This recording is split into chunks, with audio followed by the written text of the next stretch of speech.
لیکن تجھے پتہ نہیں کہ یہ کسی ماں کا بیٹا ہے، پتہ نہیں کسی بیوی کا شوہر ہے۔ ایک ہمارے دوست ہیں، بزرگ ہیں، ان کا داماد فوت ہو گیا، نشہ کرتا تھا۔ تو میں تعزیت کرنے ان کے گھر پہنچا تو کھڑے ہو گئے ہاتھ باندھ کے، کہنے لگے حضرت صاحب باقی ساریاں گلاں چھڑ دیو، صرف نشے تے تقریر کریا کرو۔ وہ جب جیتا تھا تو تب بھی اس کے بچے یتیم ہی تھے، یتیم ہی تھے۔ میری بیٹی جب میرے گھر آتی تھی اور میں اپنے پوتوں کے اترے کپڑے اسے پہننے کو دیتا تھا تو میرا کلیجہ پھٹتا تھا، اور میری بیٹی اس کی زندگی میں بھی بیوہ کی زندگی گزار رہی تھی۔ وہ میری بہوؤں کے اترے ہوئے کپڑے پہنتی تھی، کوئی دعا کرو، کوئی جلسے کرو، یہ لت ختم ہو جائے۔ اور کہنے لگا اب میرے وہ چلا تو گیا ہے، دادا دادی اس کے پہلے کوئی نہیں، چچا ہے کوئی نہیں، جب تک تو میں زندہ ہوں ان نواسوں کو کوئی روٹی کا لقمہ، کوئی کپڑا مل جائے گا، لیکن سوچتا ہوں میں بوڑھا ہوں، مر گیا تو ان کو کوئی پوچھے گا بھی نہیں، کون ان کی خبر۔ اتنا ظلم اس قوم سے، اتنی زیادتی، اور آرام سے لکھ کر لوگ گزر گئے کہ یہ 70 لاکھ ہے، ان کا درد تو سمجھو، تکلیف تو سمجھو۔ 7 فٹ کا سونا جوان اور نشے کا عادی ہے تو کسی نالی میں پڑا ہوا ہے۔ اور میں نے کہا اس قوم کے ساتھ اس سے بڑا بھیانک مذاق کیا ہوگا۔ کوئی دانشور تھا بڑا ظالم، اس ظالم سے کوئی مشورہ لینے آیا، اس نے آ کے کہا تو بڑا ظالم ہے، بڑے کڑوے مشورے دیتا ہے، میرا ایک دشمن ہے، میں اس سے بدلہ لینا چاہتا ہوں، میرا دل کرتا ہے اس کا بچہ قتل کر دوں تاکہ وہ تڑپے۔ تو ظالم نے کہا اسے قتل نہ کر، وہ تو اس کا باپ 2-4 مہینے رو کے چپ کر جائے گا، پھر میں سخت سزا دینا چاہتا ہوں، مشورہ دے۔ تو اس نے کہا اس کے بچے کو نشے پہ لگا دے، جس کا بچہ نشہ کرے گا وہ باپ روز مرے گا، روز جیے گا، وہ ماں روز مرے جیے گی، نشے پہ لگا دے۔ اس قوم کے ساتھ سب سے بڑا ظلم یہ ہوا کہ ملت کا جوان نشے پہ لگ گیا، ڈرگز پہ لگ گیا، اتنے تباہ حالات ہوئے کہ جوان چڑھتی جوانیاں، اماں نے کتاب دے کے بھیجا تھا، اور کالج سے واپس آئے تو نشے کے ٹیکے ہاتھوں میں پکڑے ہوئے، ٹیکے۔ اور آپ کے اس ملک کے اسلام آباد میں ایک دن میڈیا نے وہ خبر بھی وائرل کی اور وہ چیز بھی دکھائی لوگوں کو، 3 مہینے کا بچہ لے کے نشئی سڑک پہ آ گیا، اس نے کہا میرا نشہ ختم ہو گیا، میرا بچہ خرید لو، 2 پڑیاں دے دو۔ تو وہاں بیبیاں جو سن رہی تھیں وہ بھی چیخے مار کے رو رہی تھیں۔ یہ ظلم کیا اس قوم کے ساتھ، اور کرپشن کی لعنت نے اجازت دی سپلائی کرنے والوں کو کہ گلی گلی بیچے، گلی گلی۔ انہوں نے کچھ تھوڑا ظلم نہیں کیا ان حکمرانوں نے، اور ہماری اپوزیشن اس کو نہ صرف اتنا پتا ہے کہ یہ جائیں اور ہم آئیں، اس سے زیادہ کوئی غرض نہیں۔ بھائی کرپشن کے خلاف نکلے ہو تم، نشے کے خلاف کس دن نکلو گے؟ جوئے کے خلاف کس دن؟ قوم تو مر رہی ہے نشے سے، اس کے خلاف میدان میں کب آؤ گے؟ صرف اتنا ہے کہ یہ جائیں اور ہماری باری آئے، اس سے زیادہ کچھ نہیں۔ جتنے مجرم وہ ہیں اتنے ہی تم بنتے جا رہے ہو، اس لیے کہ اصل بات پر نہ وہ آتے ہیں اور نہ اصل بات پر یہ آتے۔ بھائیو، میرے نبی پاک صلی اللہ تعالی علیہ وسلم، اور ایک اور تماشا ہے،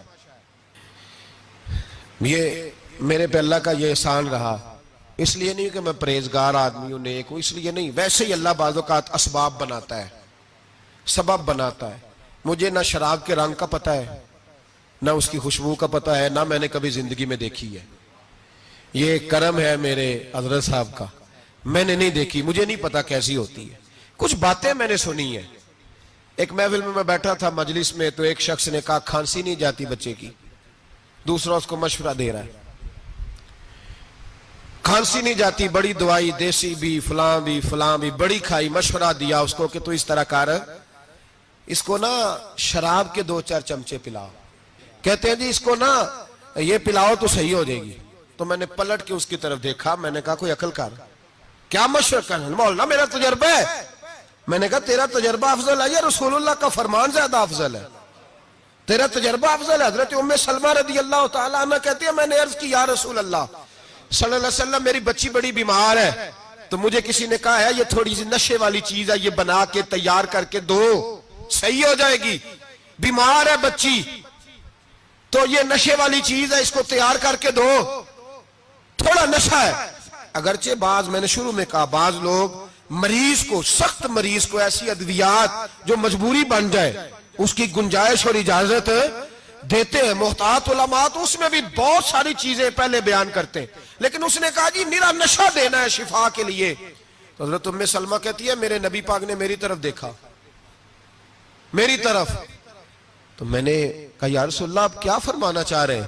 تو نبی پاک نے فرمایا ام سلمہ کبھی ناپاک چیز میں بھی شفا ہوئی ہے، کبھی ناپاک چیز میں بھی، کبھی شراب اور خمر میں بھی شفا ہو سکتی ہے.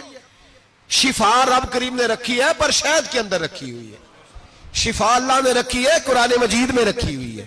تو اس میں بھی کبھی یہ حضور نے بیان کیا ہے کہ اس کے اندر شفا ہو سکتی.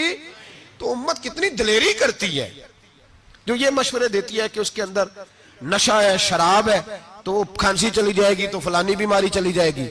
نہ آؤ ان چیزوں پہ، نہ اپنے ایمان کو خرابی دو، اور نہ ایسی باتیں کرو جس سے کہ ڈائریکٹ رسول اللہ صلی اللہ علیہ وسلم کے واضح ارشادات کی مخالفت ہو. میرے نبی پاک صلی اللہ علیہ وسلم نے فرمایا. اور پھر کچھ لوگ کہتے ہیں تھوڑی پی ہے جی. اب تو میں تجزیے میں پڑھ رہا تھا کہ ایسی شراب ایجاد ہو گئی ہے، لوگ شراب پیتے ہیں اور وہ مست بھی رہتے ہیں، کار بھی چلاتے رہتے ہیں، کہتے ہیں جی نہیں ہمارا ذہن معاف نہیں ہوا تو یہ والی صحیح ہے، نشہ نہیں لاتی. میرے نبی پاک صلی اللہ علیہ وسلم نے فرمایا جس چیز کی تھوڑی مقدار، زیادہ مقدار حرام ہے اس چیز کی تھوڑی مقدار بھی حرام ہے. جس کی زیادہ مقدار حرام ہے اس کی تھوڑی بھی. تو خمر اور شراب اگر فل پینا جائز نہیں تو تھوڑی پینا بھی جائز. یہ حرام ہے اور حرام تھی اور قیامت تک حرام ہی رہے گی. میرے نبی پاک صلی اللہ علیہ وسلم نے منع کیا اور حضور نے اظہار ناپسندیدگی فرمایا. فرمایا 40 دن تو عبادت ہی قبول نہیں ہوتی شراب پینے والے جب تک سچی توبہ نہ کرے. ایک دن صحابہ بیٹھے تھے سارے، حضرت ابو بکر صدیق بھی تھے، فاروق اعظم بھی تھے، عثمان غنی بھی تھے، ڈھیر ساری تعداد تھی صحابہ کی، سارے تشریف فرما تھے. حضرت عبداللہ ابن عمر رضی اللہ تعالیٰ عنہ حدیث کے راوی ہیں اور مستدرک للحاکم کے اندر، ابن حبان کے اندر یہ روایت موجود ہے. فرماتے ہیں صحابہ نہ بات کر رہے تھے اور بات یہ کر رہے تھے کہ یار لوگوں کو گناہوں سے کیسے روکا جائے، لوگوں کو گناہوں سے گفتگو. صحابہ یہ کر رہے تھے. عبداللہ ابن عمر کہتے ہیں بیٹھے تھے اور جو گفتگو کر رہے تھے کہ گناہوں سے پلاننگ جی ہوتی تھی. ان کی جو محفلیں ہوتی تھی نا بیٹھ کے، وہ خوش گپیاں نہیں ہوتی تھی بلکہ وہ تبلیغ کی، جد و جہد کی، لوگوں کو برائی سے منع کرنے کے لیے بیٹھتے تھے، اس پر منصوبہ بندی کرتے تھے، پلان کرتے تھے، آگے ترتیب دیتے تھے. گفتگو ہو رہی تھی تو اب آپس میں بات ہونے لگی کہ کون سا گناہ زیادہ برا ہے جس پر سب سے پہلے کام کیا جائے. تو دور ایک صحابی بیٹھے تھے، ان کا نام تھا عبداللہ ابن عمر. ایک عبداللہ بن عمر ہے اور ایک عبداللہ ابن عمر ہے. حضرت عبداللہ ابن عمر دور بیٹھے تھے، بڑے سمجھدار سیانے باریک بین آدمی تھے. تو حضرت عمر فاروق اپنے بیٹے سے کہنے لگے جا عبداللہ ابن عمر سے پوچھ کے آ کہ سب سے سخت گناہ کون سا ہے. توجہ ہے میرے بھائیوں، ادھر دیکھیے گا میری جانب. پوچھ کے آ کہ سخت گناہ کون سا ہے. عبداللہ بن عمر رضی اللہ تعالیٰ عنہ کی خدمت میں جب عبداللہ ابن عمر گئے تو جا کے کہنے لگے کہ صحابہ پوچھتے ہیں کہ آپ نے زیادہ وقت گزارا ہے نبی رحمت صلی اللہ علیہ وسلم کے پاس، تو بتلائیے برا گناہ کون سا ہے، سب سے سخت گناہ، تاکہ سب سے پہلے اس پر پابندی لگائی جائے، اس پر محنت کی جائے. تو حضرت عبداللہ ابن عمر کہنے لگے صحابہ کو جا کے بتا دو کہ سب سے برا گناہ شراب پینا ہے، سب سے برا گناہ. اور یہ ام الخبائث ہے، برائیوں کی جڑ ہے، گناہوں کی ماں ہے، یہ بنیاد ہے. باقی گناہ اسی سے شروع ہوتے ہیں. کہتے ہیں میں نے آ کے بتایا تو حضرت ابو بکر صدیق رضی اللہ تعالیٰ عنہ سیدنا فاروق اعظم کہنے لگے خود جاتے ہیں، ان کے پاس خود جاتے ہیں، چونکہ ہم نے بات سننی ہے ہم خود جاتے ہیں اور ان سے جا کر کے سوال کرتے ہیں کہ اگر آپ کو اس تفصیل کا پتہ ہے نا تو اس کے پیچھے بھی کوئی تفصیل ہوگی جو میرے نبی پاک نے بیان کی ہوگی صلی اللہ تعالی علیہ وسلم. اس تفصیل کا بھی آپ کو پتہ ہوگا جو نبی پاک نے بیان کی ہوگی، اس بات کے پیچھے جو بیک گراؤنڈ ہے، جو پس منظر ہے. فرماتے ہیں کہ ہم اٹھے، عبداللہ ابن عمر کے پاس گئے، ان سے جا کے پوچھا کہ جناب آپ نے یہ تو فرمایا ہے شراب ام الخبائث ہے، تو اس کے پیچھے پس منظر کیا ہے؟ تو عبداللہ ابن عمر کہنے لگے یہ میں نے اپنے پاس سے نہیں کہا، یہ میں نے نبی پاک سے سنا ہوا ہے حضور سید عالم صلی اللہ علیہ وسلم بیٹھے تھے تو حضور نے فرمایا شراب یہ نشہ یہ برائیوں کی ماں ہے. اور پھر حضور نے ایک مثال بیان فرمائی. نبی رحمت علیہ السلام نے فرمایا بنی اسرائیل کا ایک واقعہ ہے.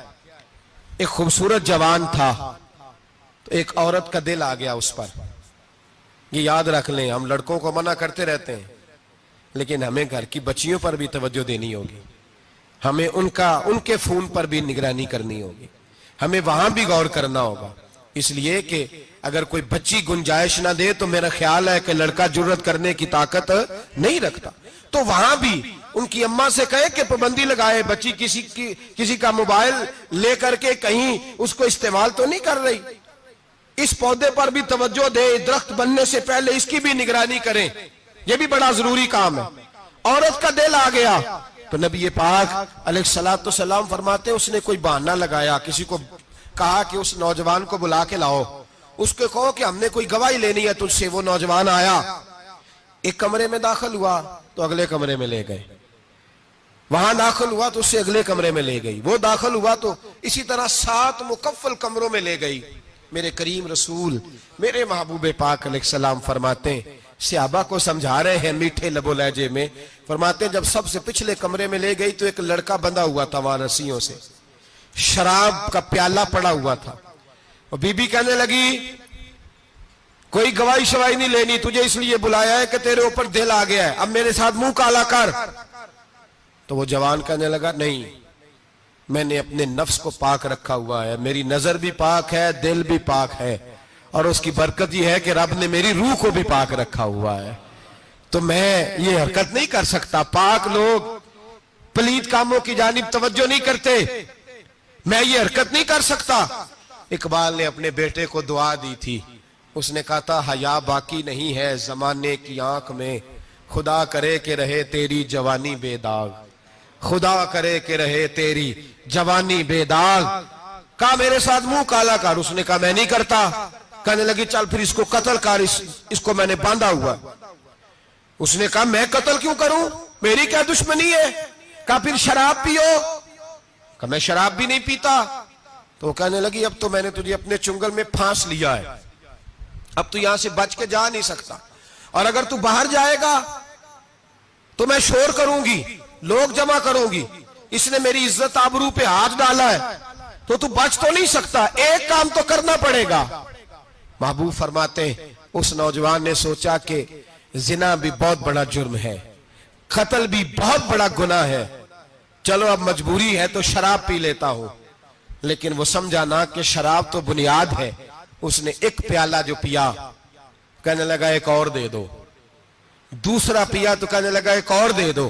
اب 3 پیالے 3 بوتلیں شراب جو پی چکا تو خماری چڑھ گئی. اب اس عورت کے قریب جانے لگا کہ میں تیرے ساتھ زنا کروں گا. اس نے کہا جب تک میں قریب نہیں آنے دوں گی جب تک تو اسے قتل نہ کرے. اس نے اسے قتل بھی کیا, زنا بھی کیا. تو محبوب فرمانے لگے یہ قتل اور زنا جو ہوا ہے تو یہ شراب کی وجہ سے ہوا ہے. گویا شراب وہ جرم ہے جو قتل بھی کرائے گی, جو زنا بھی کرائے گی. اور اگر آپ نشئی کو دیکھیں, اگر آپ شرابی کو دیکھیں تو کیا وہ ڈکیتیاں نہیں کرتا پھرتا, وہ چوریاں نہیں کرتا, وہ اپنی ہی ماں کا زیور نہیں بیچ آتا, وہ اپنی ہی بہن کا پڑا ہوا جہیز نہیں بیچ آتا, وہ اپنے ہی گھر میں ڈاکے نہیں ڈالتا, وہ اللہ کے گھر مسجد میں آ کر کے چوری نہیں کرتا. وہ صرف اس لیے کرتا ہے کہ یہ نشہ, یہ شراب, یہ ماں ہے گناہوں کی, یہ جڑ ہے. ملت کے لوگوں یاد رکھو, اس امت اس پاکستان کے ساتھ جہاں بہت سارے ظلم ہوئے, وہاں بڑا ظلم یہ ہے کہ بہت بڑا طبقہ جوانوں کا نشے کا عادی ہے. وہ نشہ انہیں عشق مجازی اور عورتوں کے عشق کی جانب لا رہا ہے. وہ نشہ چوریاں کرا رہا ہے, قتل کرا رہا ہے, ڈکیتیاں کرا رہا ہے. بہت بڑے ظالموں نے بہت بڑے ہاؤس بنائے ہوئے ہیں جن کے اندر شراب فراہم کی جاتی ہے, نشہ دیا جاتا ہے.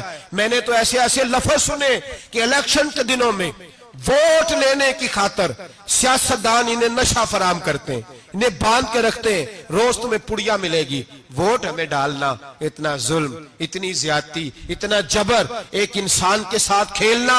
لوٹ آؤ, پکڑو ان کا دامن, اپنے گھروں کو بچاؤ, اپنے دوستوں کو بچاؤ. جاگو جاگو امت کے لوگوں جاگو. میرے نبی پاک صلی اللہ علیہ وسلم کے کلمہ گو لوگوں کو بچاؤ.